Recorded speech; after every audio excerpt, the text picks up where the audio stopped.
Muy buenos días, Iglesia Bíblica Bautista de Altos Pisos. Estamos gozosos una vez más de estar en la casa del Señor, avanzando en esta fabulosa serie en lo que el Señor nos ha dado como libro de Hebreos para poder entender más acerca de la identidad, del propósito y la función que tuvo nuestro Mesías Jesucristo. Y ahora hemos avanzado de la parte teológica, doctrinal, entendiendo quién es Jesús y sus funcionalidades, a lo que ha sido nuestra responsabilidad ahora. En el capítulo 11 comenzamos con la importancia que era tener fe y cómo esta fe tenía que ser basado en el objeto correcto, en la persona correcta que es Jehová, y cómo esta fe iba a producir cambios en nuestras vidas. Capítulo 12, luego avanzamos con cosas que son un impedimento a nuestra fe, obstáculos a nuestro crecimiento, obstáculos a nuestro desarrollo, sea desde el ámbito de una mala actitud con respecto a disciplina, el tema de la desmotivación y elementos de esa índole. Bueno, el día de hoy vamos a continuar con esta serie del libro de Hebreos. Pueden abrir sus Biblias para ir hacia allá si gustan en este momento. Y vamos a hacer una serie, o mejor dicho, una miniserie en este último capítulo 13, porque aquí hay 10 acciones que el autor nos está instruyendo a nosotros a hacer, que son necesarios para nosotros poder crecer. Hasta este punto hemos visto todo lo que ha hecho Cristo, desde su identidad, desde su propósito, de su llamado y todo un sinfín de cosas, su sacerdocio, el nuevo pacto, a lo que es la importancia de la fe, que es adquiriendo lo que Jesús quiso entregarnos. Y el día de hoy vamos ahora a avanzar en este último capítulo, vamos a hacer en 3 semanas, 10 diferentes funciones, 10 acciones que el autor nos da a nosotros, de lo cual nosotros debemos implementar para poder desarrollar al máximo una verdadera fe.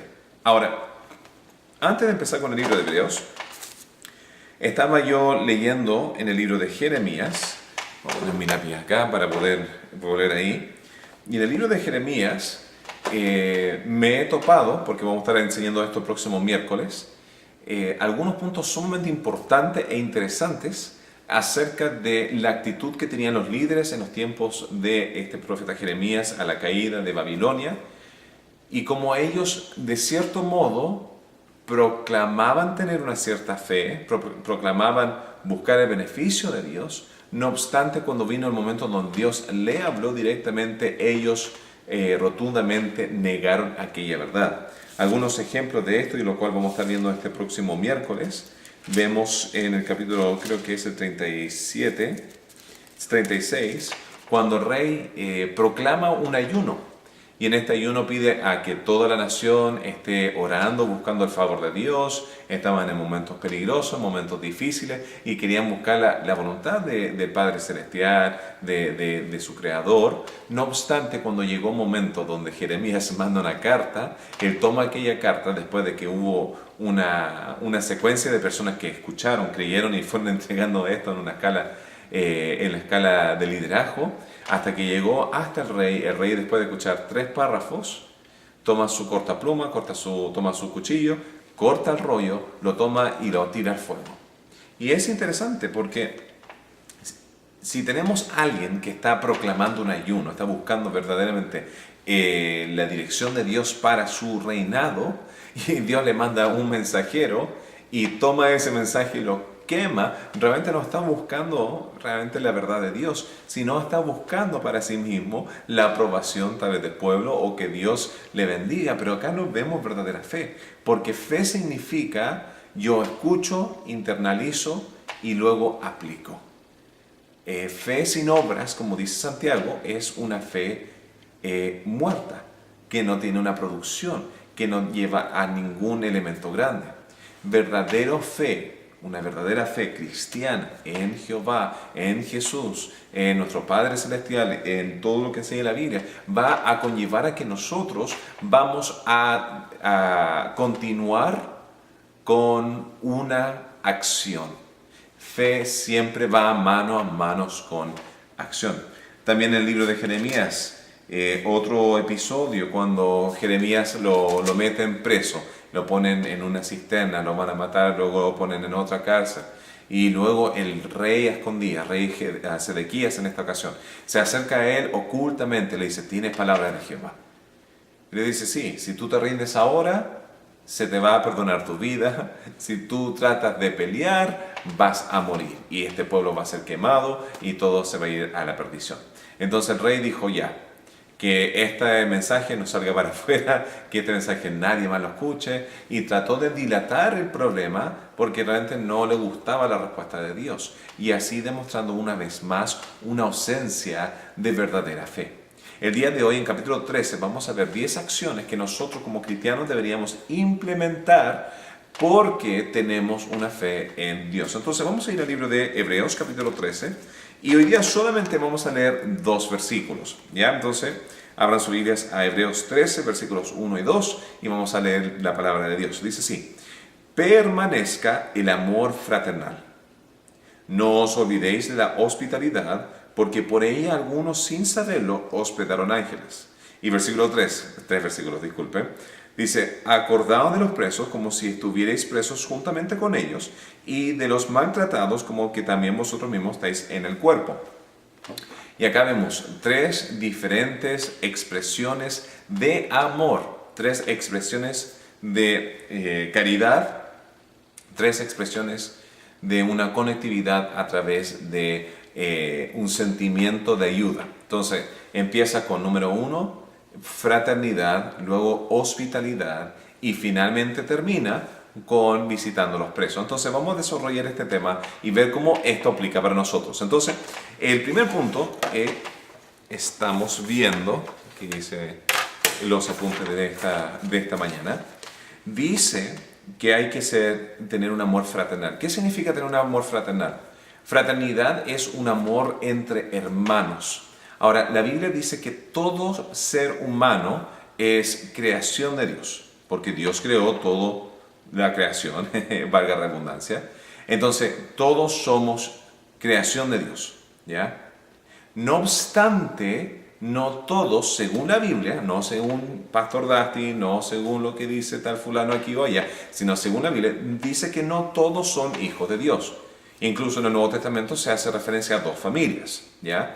Jesús, acusando a los fariseos por su hipocresía y por sus mentiras y sus homicidios, menciona que ellos eran hijos del diablo, ¿ya? Espero que no seas hijo del diablo, ya que es una acusación bastante fuerte. Pero no lo está diciendo porque el diablo dio a luz, sino está diciendo está siguiendo los pasos del diablo, que era mentiroso y homicida. Entonces, está siguiendo en aquellos pasos. Pero en Juan capítulo 1, versículo 12 dice que a los que recibieron la palabra de Dios, aquellos que fueron salvos, no a través de una iglesia, no a través de rituales, no a través de religión, sino una salvación genuina, un renacer como Jesús enseñó en Juan 3, que viene a través de una relación personal con Jesucristo. Y tal vez lo explique al final del mensaje o después del culto, si pueden juntarse con alguien para asegurarse que ese es un punto, que es el comienzo de todo el camino cristiano, esté estable. Entonces, el ser nacido de Dios significa que estamos en una nueva familia espiritual. Y por eso mucha gente cristiana se menciona el uno con el otro entre hermano o hermana, ¿ya? Eso es una cosa ya de preferencia personal. Yo en otra iglesia no llamaba hermano al hermano, y acá en la iglesia lo llamo hermano al hermano por temas de costumbre, porque lo escucho de otra persona. No obstante, es una realidad expresada, donde acá dice que debemos tener un amor entre hermanos y hermanas de la fe. ¿Por qué? Porque somos hijos del mismo Padre. ¿Y cómo somos hijos del Padre? Bueno, porque recibimos el mensaje de Jesucristo, fuimos salvos, nos arrepentimos de nuestro pecado y confiamos en la obra final de Jesús en la cruz. Y por eso la Biblia dice, aquellos que recibieron se les ha dado la potestad o el poder de ser llamados hijos de Dios. Juan 1:12. Ahora, Dios nos puso en una familia para poder crecer. Porque, para ser sincero, hay veces donde va a ser difícil. Va a ser muy difícil poder congeniar con otras personas que también son cristianos. ¿Por qué? Porque no todos somos iguales. Nos gusta congeniarnos con gente de la misma naturaleza, se podría decir. Hay gente que le gusta un estilo de música, le gusta juntarse con un estilo de persona, le gusta algún deporte, le gusta algún hobby, algún estilo de película, libros, acciones, no sé, etc. Entonces hay una afinidad que conecta personas, pero ¿cómo poder conectar con una afinidad si lo único que tenemos en común es Dios? Entonces, ahí es donde vemos este principio. Es fácil fingir el amor entre hermanos cuando no tengo que pasar todo el tiempo con ellos, ¿ya? Es más fácil fingir con los de afuera que fingir con los de adentro. A mí me tocó hace unos 8 años atrás, 7 años atrás, tenía que volar mucho, ¿ya? Volaba de Los Ángeles a San Francisco, de Los Ángeles a Dallas y así sucesivamente, porque estaba presentando en diversas iglesias cerca de nuestro ministerio y se me daba la oportunidad de trabajar durante la semana en California y viajar a otras partes durante el fin de semana para presentar en las iglesias. Ahora, a mí me tocó y me daba risa porque era interesante que cuando yo viajaba, yo solía ser mucho más social de lo que era ahora y me gustaba hablar con la persona que estaba al lado mío, lo veía como una oportunidad de poder testificar. Entonces me empezaba a meter conversa, me hablaban de vuelta y cuanto corto ya salía el tema. ¿Y tú qué haces? ¿Qué es tu profesión? Y me encontré con un sinfín de gente que después de un tiempo me empecé a cuestionar la legitimidad de lo que me decían.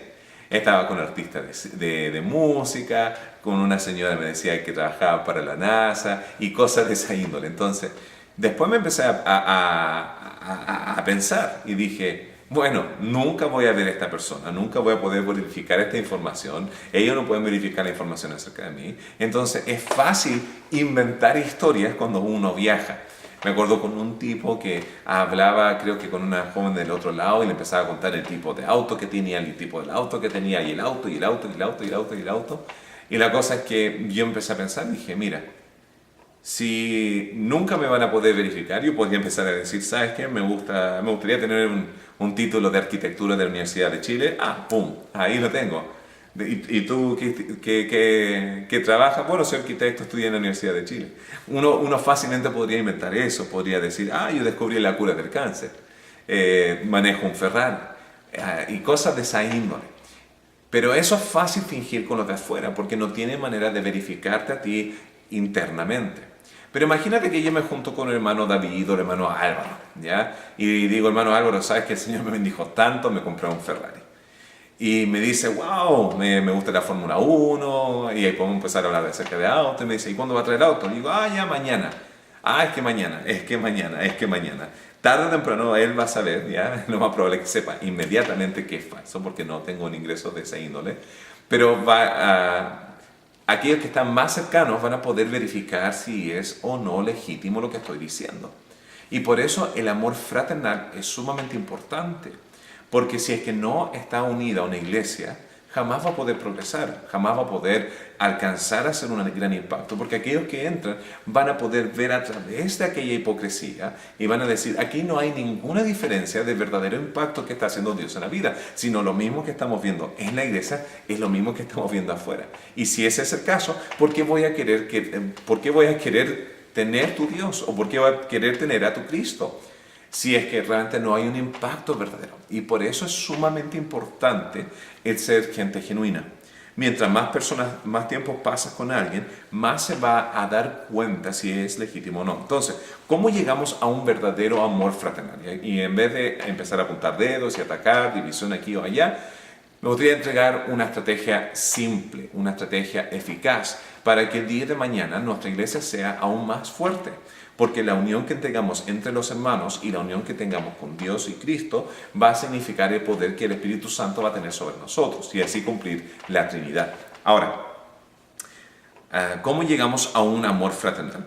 Bueno, lo primero que me gustaría mencionar acerca de eso es, para tener un verdadero amor fraternal debemos entender que no todos estamos en el mismo nivel. Incluso estamos en diferentes niveles espirituales. Y es un punto sumamente importante entender porque hay una gran responsabilidad para aquellos que piensan que están acá arriba. Entonces, para ilustrar esto mejor, la manera en que tú interactúas con un niño de 5 años es la misma manera que tú interactúas con una persona de 25 años. Y algunos de ustedes podrían decir, bueno, de 25 es más inmaduro que algunos de 5 años. Y ese es un tema totalmente aparte. Pero acá el punto principal es lo siguiente. La manera en que tú conversas con estos dos individuos, la manera en que tú podrías felicitar a estos dos o la manera en que tú tendrías que corregir a uno de estos dos va a ser sumamente diferente por el nivel de desarrollo que tiene la persona. Ya al niño pequeño de 5 años le puedes quitar el chupete y va a estar llorando en el piso. Le quita un chupete a un niño de 25 años, tal vez no esté llorando en el piso. Quítale un tablet, ese es otro tema. Ahora, volviendo a este tema, lo que significa esto es, cuando viene al tema de disciplina, estímulo y motivación, van a ser de diferentes niveles. Y de la misma manera, dentro de nuestras congregaciones, tenemos gente espiritual que tiene 5 años y tenemos gente espiritual que tiene 25 años. Y no es una crítica contra los que tienen 5 años, sino es una realidad para doble funcionalidad. Para que el de 5 años pueda crecer y para que el de 25 pueda comprender. Y ahora, la Biblia nos da un parámetro, una estrategia de cómo lidiar con estas diferencias espirituales. Y eso se encuentra en el libro de Romanos capítulo 14. Entonces, si gustan, por favor pueden unirse conmigo a Romanos capítulo 14, dejar un dedo en Hebreos, ya que ese es nuestro texto del día de hoy. Y vamos a ver lo que dice cómo un hermano maduro y un hermano débil debería interactuar. ¿Quién debería tomar control acerca de cómo interactuar mejor? ¿Debería el de 5 años aprender y decir, este de 25 es mucho más maduro, entonces inmediatamente voy a redirigir mi atención para yo corregirme con ellos? ¿O tiene la función del de 25 aprender a lidiar con el de 5, tenerle paciencia, soportar las fricciones, empezar a dirigir y apoyar y no juzgar? Entonces, ¿qué debería ser el más maduro? ¿Corregir, castigar o soportar? Y eso vamos a leer en 2 versículos. Romanos 14, ¿ya? Entonces pueden abrir ahí. Romanos está justo después de Hechos, si es que encuentran Hechos. Y si no, pueden ir al índice de adelante y ver que está ya casi hacia el final. Pero 14.1 dice, recibid al débil en la fe, pero no para contender sobre opiniones. Entonces, acá Pablo está diciendo, no traigan al débil para decir, tú estás mal por esto. No vengas a juzgar, no vengas a pelear, no vengas a minimizar, no vengas a autoexaltarte. Tráelo. Versículo 15, o sea, capítulo 15, versículo 1 dice así, así que los que somos fuertes debemos soportar las flaquezas de los débiles y no agradarnos a nosotros mismos.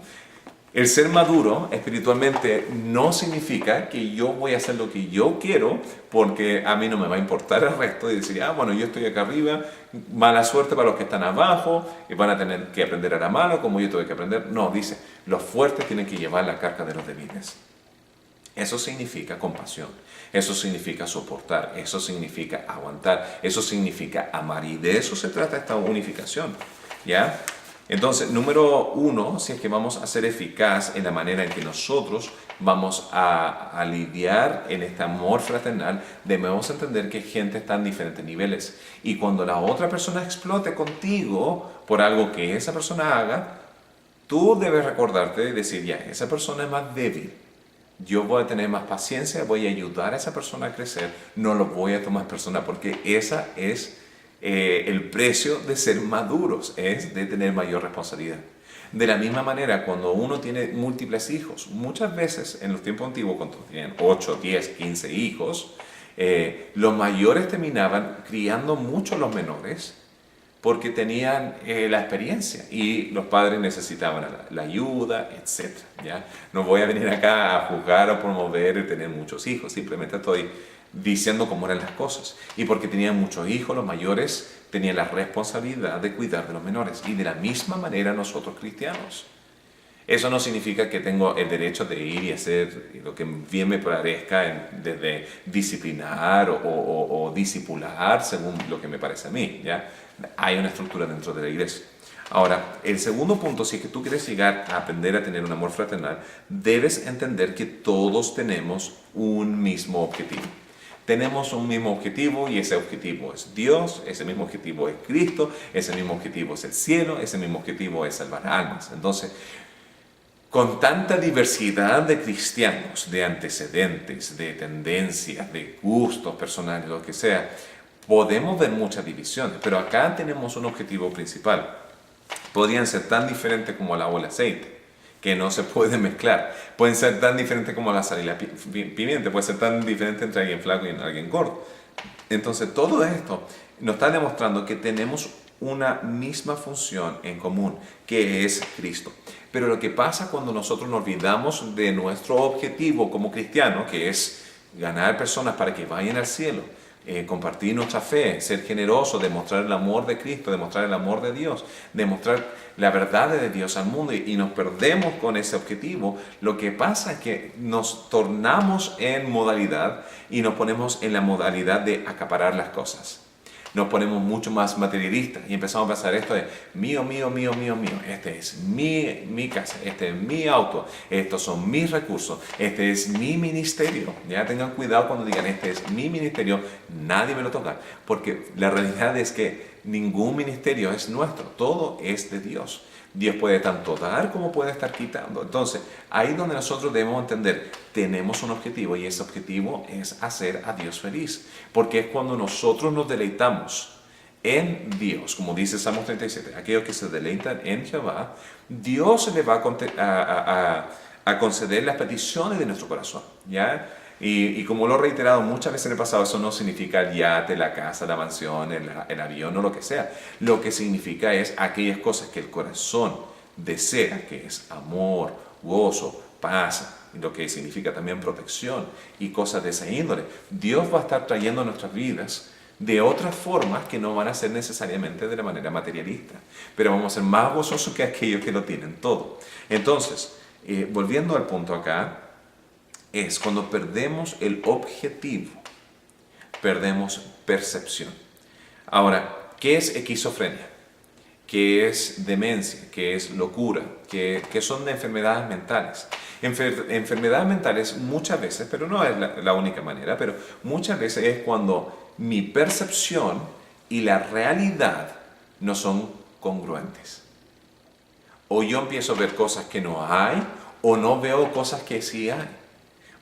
Percibo cosas que no existen, o no estoy percibiendo cosas que son verdad. Entonces la percepción y la realidad tienen una distorsión, y de la misma manera siento yo que cuando perdemos el objetivo de vivir para la eternidad, nuestra percepción es dañada, sobrevalorando las cosas materiales de esta vida.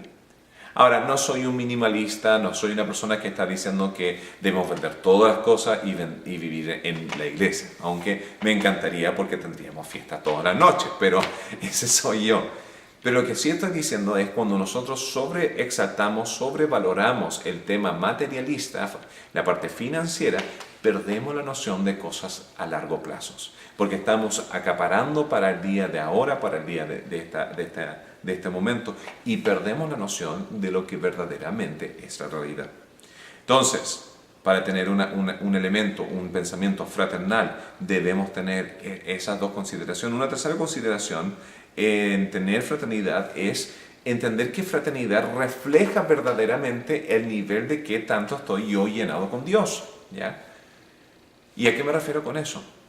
Yo hago esta pregunta. ¿Alguna vez, o cuántos de nosotros hemos estado justificadamente molesto con alguien? Ahora, hay muchas veces que no es justificable. Por ejemplo, puedo estar molesto con alguien por envidia, por celos, por preferencia. Y eso no es justificable.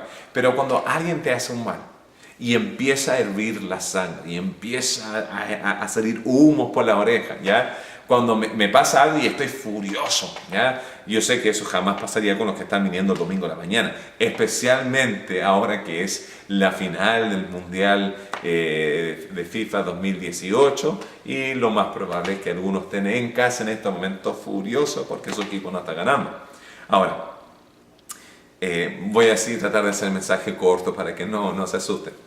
Pero lo que sí quería mencionar con respecto a eso es que cuando yo me molesto porque alguien me ha hecho un mal y empieza a salir dentro de mí ira, enojo, contención, frustración, explosión, envidia, lo que sea, empieza a demostrar la ausencia de Dios en mi vida. Imagínate que cuando Cristo fue crucificado, fue bofeteado, fue escupido. ¿Y qué fue lo que dijo Jesús? Caiga fuego del cielo, ¿cierto? No dijo eso. Lo que dijo fue lo contrario, sino Padre, perdónanos, no saben lo que hacen. Y oró por ellos, ¿ya? Cristo lleno de Dios, lleno de deidad, lleno del Espíritu Santo, lleno de todo lo que es la plenitud de Dios, ya expresa a Dios. No se encontró ese nivel de enojo porque le estaban haciendo algo mal así. Entonces, el día de mañana, cuando tú tengas una división con un hermano o una hermana de la iglesia, pregúntate, ¿cómo estoy yo con Dios? Si Dios ha sido misericordioso conmigo, ¿acaso no debía yo ser misericordioso con aquella persona? Entonces, eso es el amor fraternal. Luego habla acerca del segundo principio de esta mañana, que es hospitalidad, y ese es el amor al forastero. Ahora, ¿por qué es importante ser hospitalario? ¿Ya? ¿O por qué debemos ser amorosos con la gente que es extranjera? Y es porque aquellas personas tienen mayor necesidad, tienen verdaderamente mayor necesidad que un hogareño. ¿Cómo? Piénsalo. Gente que viene afuera no conocen a muchas personas, no conocen la cultura, no conocen el sistema, no conocen el lenguaje muchas veces, o no conocen los beneficios. ¿Ya? Yo le hago la pregunta, ¿hay beneficios en Chile en el sistema educativo? ¿Hay beneficios para la persona pobre? ¿Hay beneficios de casa? ¿Hay beneficios médicos? Y la respuesta es sí para cada uno de ellos. Pero si alguien viene acá sin saber esos beneficios, se va a estar robando de aquellos beneficios porque simplemente es ignorante. Y muchas veces eso es lo que pasa con los extranjeros. Tomemos el caso de haitianos. Hay muchos haitianos en Iquique y en Alto Hospicio. ¿Cómo crees que se siente aquella persona viajando de un país caribeño a Sudamérica a vivir en el desierto más árido del mundo?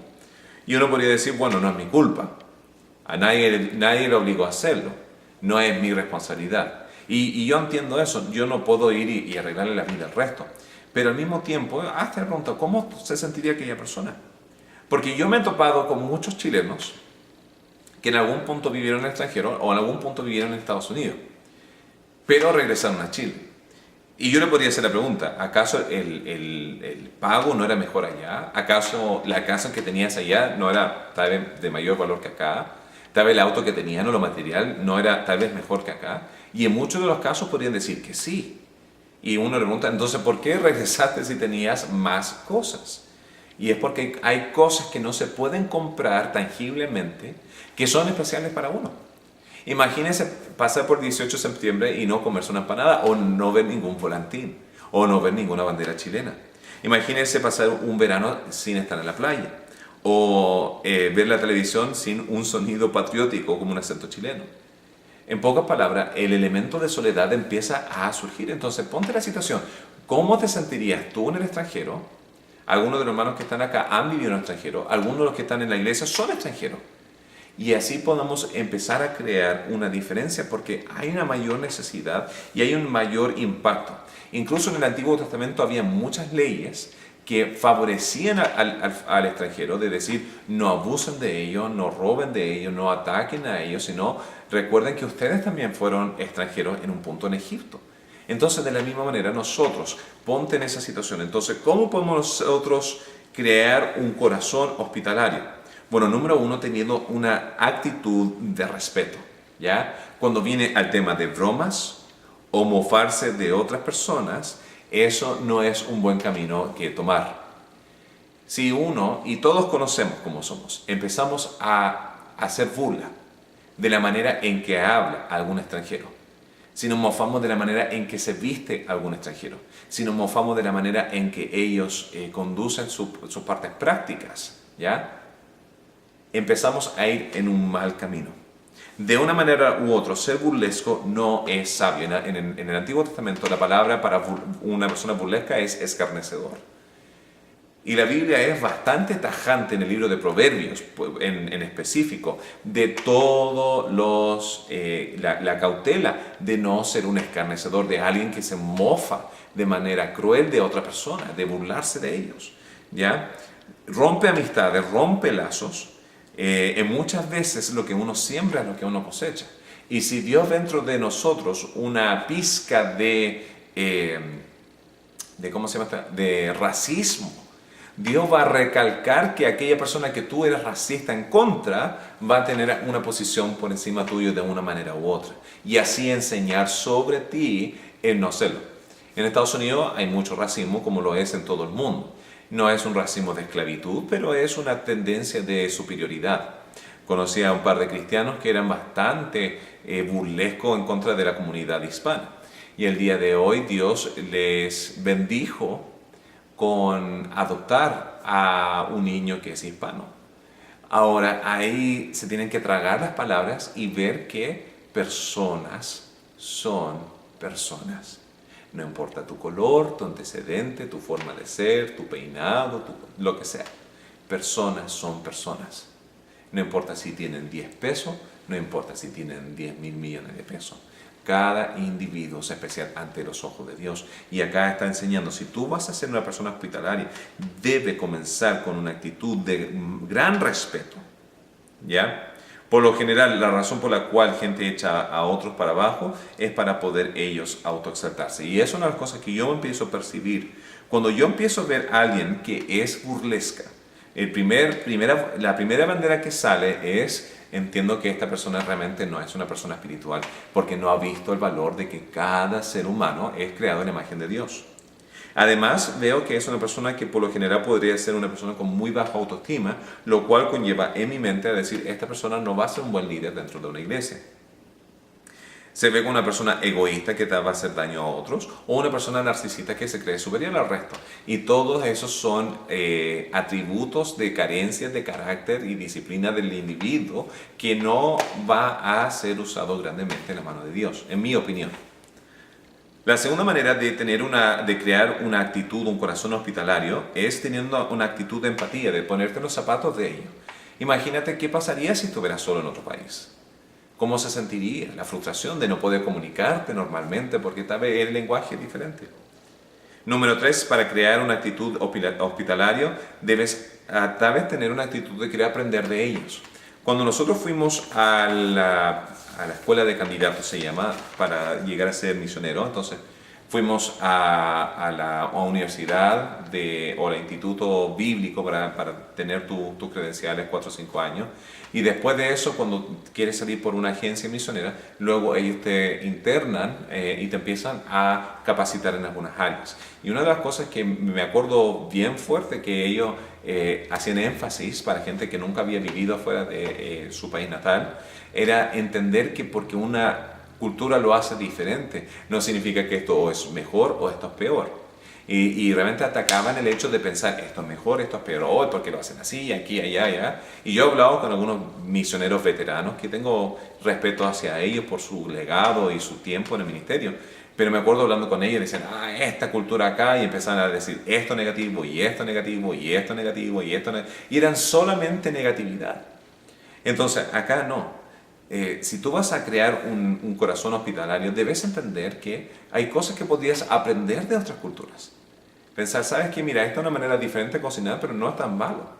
O mira, esta es una manera de planchar la ropa y no es tan malo, es solamente diferente. Las calles están en la izquierda en vez de la derecha, o un sentido para aquí y para allá, la manera en que la gente actúa, se viste, ya. No es mejor o peor, simplemente digo, es diferente.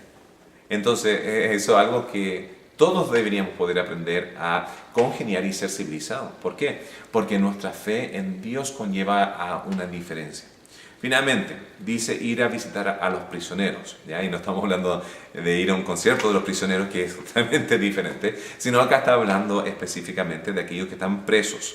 Ahora, ¿qué tipo de presos? Y esto es un punto que creo que es importante destacar, porque en el tema de visitar a los presos, debemos ponernos en el contexto en el cual el autor acá está escribiendo. ¿Quién eran los presos del primer siglo? ¿Acaso no era Pedro y Pablo y los grandes de la fe? Aquellos que, parándose por lo que era correcto, fueron puestos presos porque no estaban dispuestos a adorar al emperador, a César, a practicar las prácticas paganas, a tributar de manera incorrecta, y todas estas cosas eran penalizados llevándola a la cárcel. Entonces, no creo que en este texto se debería ver como los homicidas y los violadores o la gente que hurta. Aunque no, la Biblia nos dice que no deberíamos ir a ayudar a gente en aquella necesidad. Pero creo que acá este texto en específico está hablando de aquellos que por la fe ahora están presos. Ahora, ¿qué significa? ¿Quiénes son estas personas? Bueno, en esencia, aquellas personas que estaban presos a causa de la fe son gente que dejaron un gran legado, verdaderamente. Son aquellos que entregaron lo que nosotros tenemos al día de hoy. Y por eso nosotros debemos verlo con una manera de gran respeto.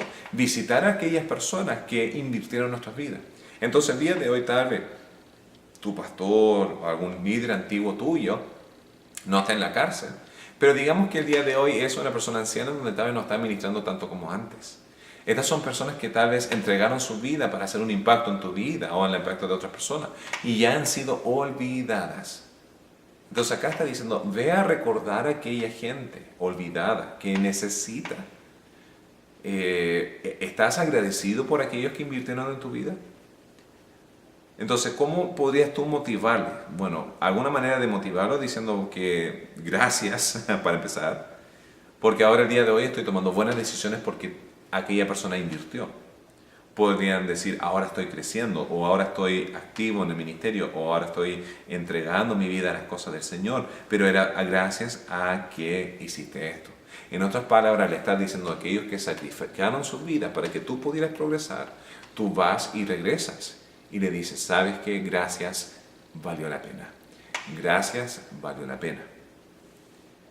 Me acuerdo años atrás, tuve la oportunidad, un joven llegó a la iglesia, tenía 20, 21 años y quería aprender más de las cosas del Señor y dije, me encantaría sentarme contigo y empezar a discipularte. Y me sentaba, le mostraba las pizarras y le empecé a enseñar. Era un cristiano que se había criado toda su vida. Entonces este joven coreano, David Yu se llama, finalmente estaba en la universidad, estaba orando, que Dios le diera un trabajo, y Dios le dio un trabajo 1 hora y media lejos de donde estaba yo viviendo. Entonces, ya esa conexión de juntarnos semanalmente murió. Y dijo, ¿sabes qué? Me voy a estar mudando a tal lugar. Y yo dije, bueno, que el Señor te bendiga. Me gustó haber invertido en tu vida. Bueno, tiempo pasó 1 o 2 meses y después me llegó un cheque a la iglesia. Y me decía, gracias por tu inversión. Quería darte las primicias de lo que Dios me dio. Y me dio un cheque. Me dio su primer cheque. Ahora, para mí significó mucho más que el dinero. El hecho de que le haya tocado un nervio espiritual. El hecho de que él haya dado porque estaba agradecido. Su agradecimiento significó mucho más que lo que significa el dinero. ¿Por qué? Porque el día de hoy ese dinero ya no está, lo gasté. Pero hasta el día de hoy me acuerdo del gesto. Dinero en mi vida ha venido y se ha ido. Dinero en tu vida ha venido y se ha ido. Pero era el gesto de decir gracias, que a mí me significó mucho más. Entonces tú tienes que hacerte la pregunta, ¿quién tuviste en tu vida el día de hoy que te moldeó a ser quien eres? Y tómate el tiempo de regresar y decirle gracias. En mi caso tengo mi padre, Pastor David Reinhardt, ha influenciado mucho en la capacitación ministerial, viéndolo desde chico y viendo que era algo legítimo en su vida, que él era un hombre consagrado que vivía lo que él predicaba, a pedirle ayuda en consejos de cómo dirigir la iglesia en momentos difíciles. También tuve a mi pastor enviador, Pastor David Rader, que falleció 2 años atrás, en el cual realmente fue de gran influencia. Tuve Pastor Luis, o Lucho lo llamamos antes con los jóvenes, que es el pastor de La Serena. Pastor Cristiano Honores también influenció mi vida en la edad de juveniles y él después estuvo pastoreando en Copiapó. Y esto no hay gente que el día de hoy, si yo lo veo y digo, ¿sabes qué? Gracias. El día de ahora soy pastor y soy el hombre que soy porque ustedes invirtieron en mi vida. Ahora, ¿qué tal tú? ¿Quién estás agradecido por lo que han hecho por ti? Porque estos son aquellos presos, ¿ya? Sea una prisión real o las limitaciones de su propio cuerpo, que ahora se sienten solos. Una fe genuina en Dios va a conllevar a que vayas a expresarte, a demostrar amor con tu hermano en la fe, a demostrar un nivel de respeto y honra a extranjeros. A mí me encantaría que la mitad de nuestra iglesia fueran extranjeros. ¿Por qué? Para que puedan encontrar un hogar fuera de su patria.